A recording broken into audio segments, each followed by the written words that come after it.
Welcome to the 911 Public Educators of Texas podcast, also known as the PETS Pod. This is the podcast for 911 public educators by 911 public educators and all about 911 public educators. And we are so glad that you're here.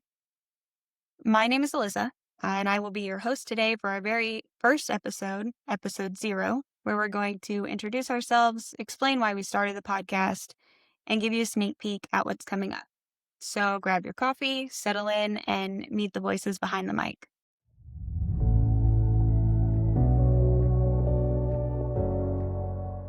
The 911 Public Educators of Texas, or PETS for short, is a group of professionals from across the state who are dedicated to promoting 911 education in our communities. We come from dispatch centers, councils of government, emergency services, and everywhere in between. Our mission is simple: to share ideas, support one another, and work together to educate the public about how and when to use 911. We're not here to reinvent the wheel. We just want to keep making it roll smoother. Whether it's creating engaging presentations, finding new outreach tools, or navigating changes in public education trends, we believe in learning from one another and lifting each other up. Today, I'm joined by some of the amazing leaders of PETS. We have Nikki and Leticia, or Tish. You're going to hear from each of them so you can get to know the voices and personalities behind our work. Nikki, let's start with you. Share a little bit about your journey into 911 education and what you hope this podcast will bring to our members. My name is Nikki. I work with NCT 911, but for PETS, I serve as the president-elect. My whole career has been about public education in various formats. And so when I found my way into 911 education, this really tied it all up. I was already working in the criminal justice field, just not on the 911 side of things. And it became abundantly clear that 911 education is way more important than what anyone thinks it is. When I took this role, I was frequently asked, "You're going to teach people the number to 911? Ha ha ha." But it's more than that. That's the problem with 911 education is people think they know everything about it. They know the number to 911. So it's incredibly important to me to teach all of the other things around it that ultimately help save lives. Tish, you are our treasurer and immediate past president. You have important roles in keeping us financially on track, and you also bring your own unique perspective to 911 education. Can you share a little bit about your background and why PETS matters to you? Yes, this is actually my 17th year being a 911 public educator. I guess, unfortunately, when I started here at the 911 district office, I'm in Amarillo, Texas, worked for Potter Randall 911. The educator at the time announced her retirement. So I was asked if I wanted to take it on. And I'm glad I did because it's become my passion. I love it. I love going out and educating the community, especially our younger kiddos. There's a lot of misconceptions with all the data that they bring, and it's expect everything very fast. And they expect us to know their location and just all of their information that they're used to getting. I just want them to, usually I go out and teach the basics because they assume a lot of things about 911, and I want them to know the truth and have the knowledge and the confidence in themselves and in us when they call 911. I will introduce myself. I am in Belton. I work for Central Texas. I have been involved in law enforcement in some form or fashion for the last 14 or so years, most of that with 911.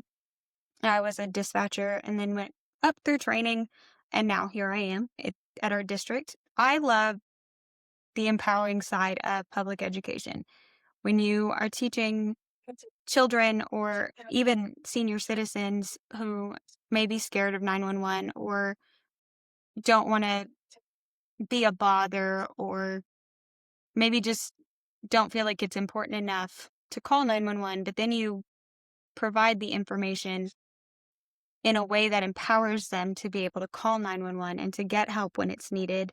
That's probably my favorite part, is even with the little kids, to see them run out and say hi to Cell Phone Sally, and they know how to call 911 now, and they're going to tell all of their friends and their parents and all of it.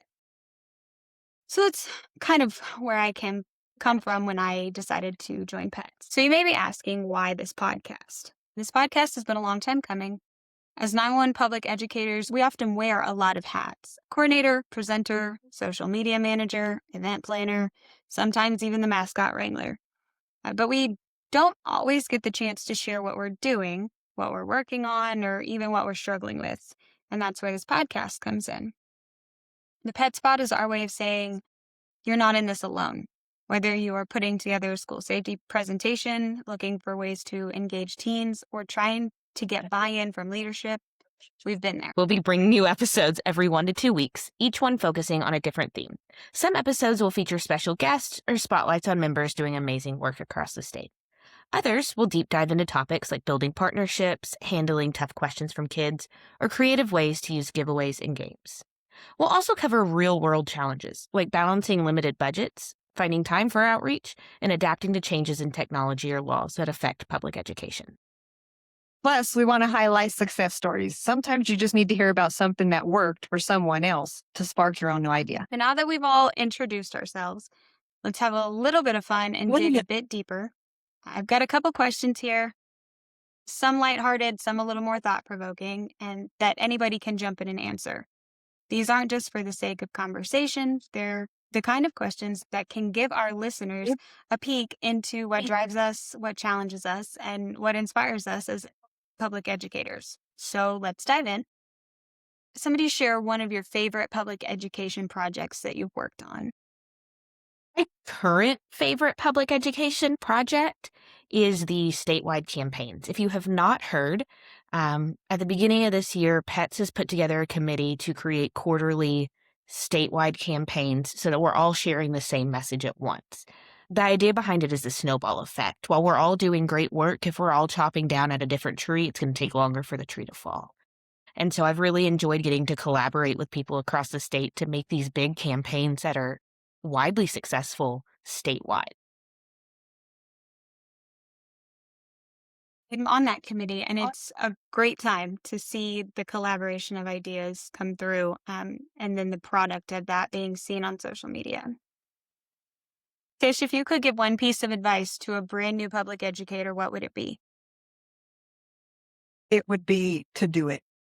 Whatever you're thinking of, whatever idea has popped into your head, big or small, just do it. Not trademark Nike, but some of them work out and some of them don't. But I was going to answer what Nikki did as well, the favorite public education project.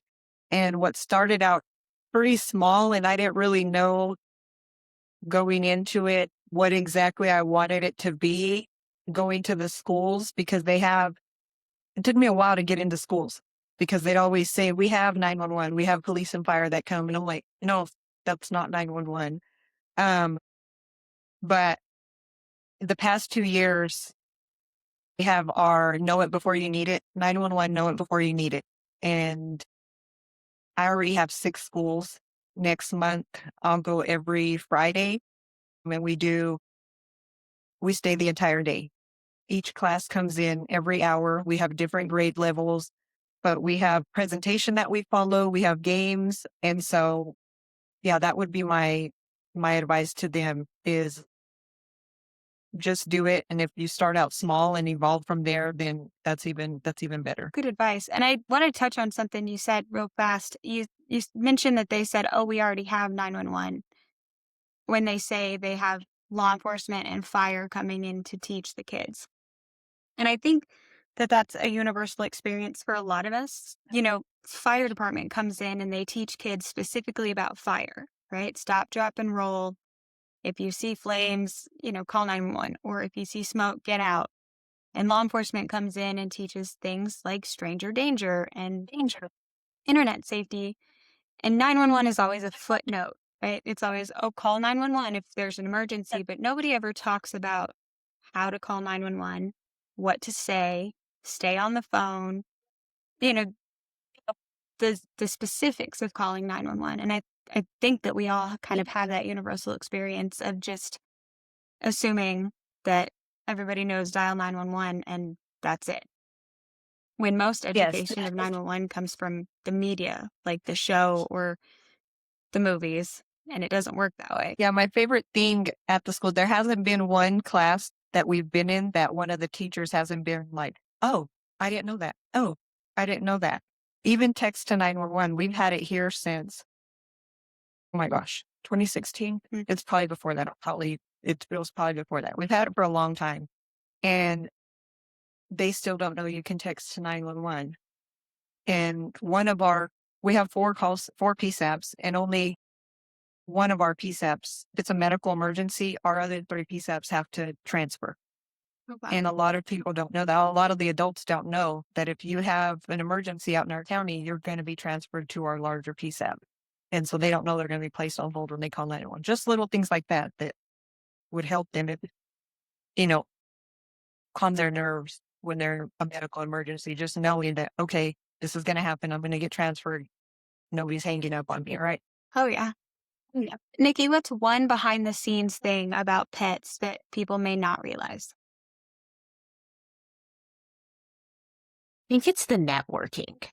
When you're in public education, at least from my experience, you're normally a team of 1, maybe 2 if you're lucky. And so you're siloed within your own agency. Sure, you have your team, you have your supervisor, you have support there, but they don't get it. They're not doing it day in, day out.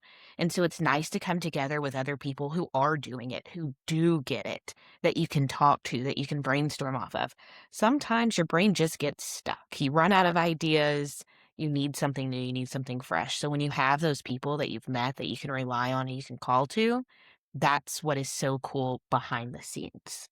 I experienced that shortly after I started with Tish. I got a last minute invitation to go into a school. I had about 48-hour notice, maybe, and I didn't have a presentation created. And I wanted something visually appealing. Sure, I could go in and I could talk to the 3rd graders, but the 3rd graders don't actually want to just listen to me talk. They want something behind the screen. And so Tish sent me her presentation, and it was a huge success. Hey, I always joke, and our job is to teach people about 911 from 0 to 100. Kids, especially elementary school kids, are the scariest group of people that I talk in front of. And after about the 5th presentation, I kind of settled in. But in the beginning, kids are scary. You never know what they're going to ask, but it's fun. Yes. I love the kids. Let's see, Tish, if money were no object, what is one dream project that you would love to see pets take on? If money were no object, I would love for pets to take on a revamp of Cell Phone Sally video, new mascots, just upgrade our message, upgrade our outreach, the videos we're using, the mascots we're using, technology has evolved. Maybe we have Josh for Sally, but yeah, that would be it. Upgrade our video and our mascot. I love that you say Agree that, with that. Tish. You know that's one of my dream projects. Cell Phone Sally's adorable, and I love her. But I would love to have a transition to show from legacy to next generation 911. Yeah, like smartphone somebody. I love Cell Phone Sally, and I think she has a special place in all of our hearts. But I crack up a little bit when I watch the video because you have the payphone, and I can almost guarantee you that no child in elementary school has ever seen a payphone. Yeah. We all have, without showing my age, but we all have. I don't think, or the corded home phone. Landline Larry. Yeah, Landline Larry. There you go. I don't think that these kids have seen those things. So yeah, I think it would be awesome to upgrade, maybe just to a touch phone or touch screen cell phone. Mobile Banny, mobile Mary, mobile something. Yeah, there you go. Advocated for smartphone Simon and There his you go. wearable device Wally to talk about smartwatches, Like and it. voice assistant Victoria for, Siri and Google Homes and Alexas. I have a whole dream. Dream, we just money, right? We should throw a tablet in there, cover all of the bases. All right. So I'm going to give you guys a sneak peek at some future episodes. You can expect episodes that are real and relevant and, most importantly, useful. Just long enough for you to listen while you drive or plan your next event or decompress after a long day. Some of the upcoming topics might include a mini-series about starting or updating your own pub ed program, creative ways to engage middle and high schoolers, which are arguably scarier than elementary school kids, how to turn a small budget into big outreach results, tips for getting community leaders involved in your programs, success stories from across Texas, the best and worst giveaway items we've ever seen, and what really works for kids, teens, and adults, and how to adapt your message for different audiences from preschoolers to senior citizens. We also want to do a Q&A episode where we answer listener questions directly, so send them in. Be able to find us on Spotify, Apple Podcasts, Amazon Music, and through our Facebook page and website. And we want to hear from you. We're planning some member spotlight episodes, so if you have a project you're proud of, big or small, reach out. Don't be shy about sharing challenges too. Sometimes the best conversations come from trying to solve problems together. So that's the Pet Spot. This is our little corner of the internet dedicated to 911 public educators in Texas and beyond. We are so glad that you found us, and we can't wait to grow this project with you. Follow us on Facebook or visit 911publiceducatorsofTexas.com for updates, resources, and more. We would love to hear your ideas and questions, so be sure to check out the show notes for a link to our contact form where you can submit suggestions. We might even feature them in a future episode. You'll also find links to our social media, our website, and any other helpful resources or references we've mentioned. Make sure to follow and subscribe so you don't miss episode 1 about the history of pub ed in Texas. And until then, stay passionate, stay connected, and keep doing the amazing work you do. We'll see you soon.